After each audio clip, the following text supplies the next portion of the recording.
कि हमें गरीबों को राहत पहुंचाने के लिए कानून में बदलाव लाना पड़ेगा।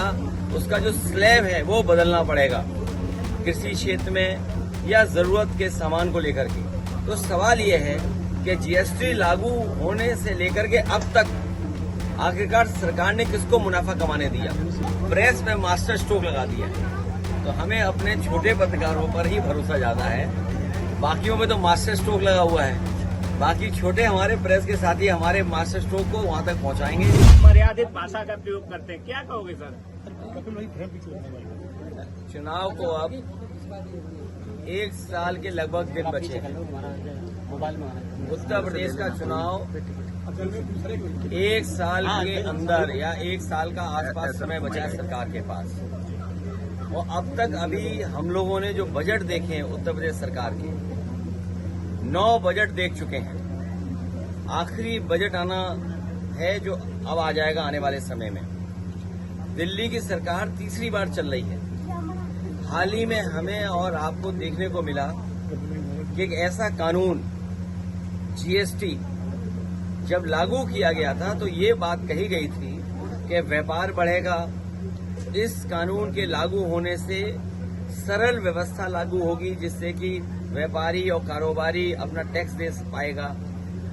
शायद दुनिया में इकलौता जीएसटी कानून रहा होगा जिसमें इतने संशोधन हुए हैं और इतने संशोधन होने के बाद भी आज फिर सरकार को संशोधन करना पड़ा और ये स्वीकार करना पड़ा कि हमें गरीबों को राहत पहुंचाने के लिए कानून में बदलाव लाना पड़ेगा।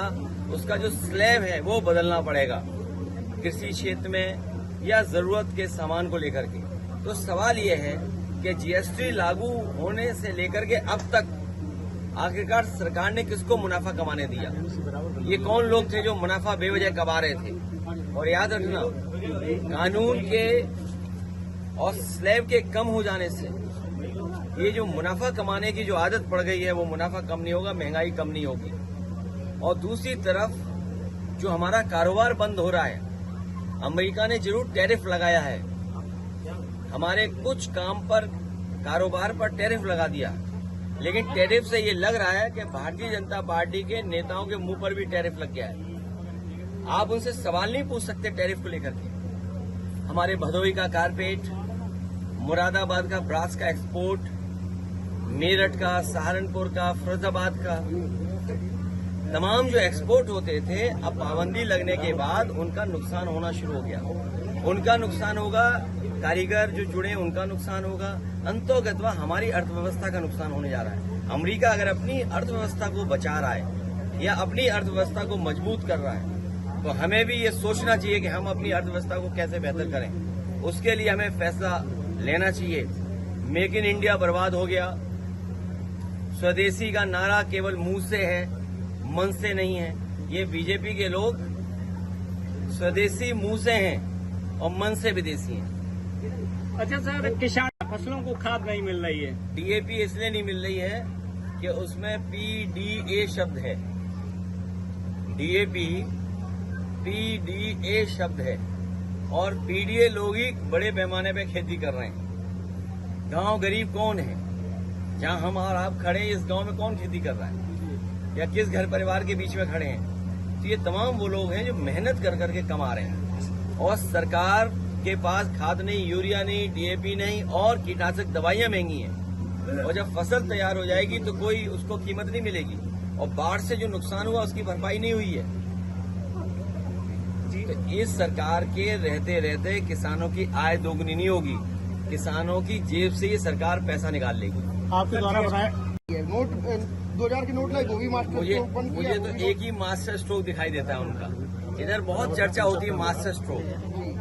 केवल एक मास्टर स्ट्रोक है कि हमारी प्रेस में उन्होंने मास्टर स्ट्रोक लगा दिया।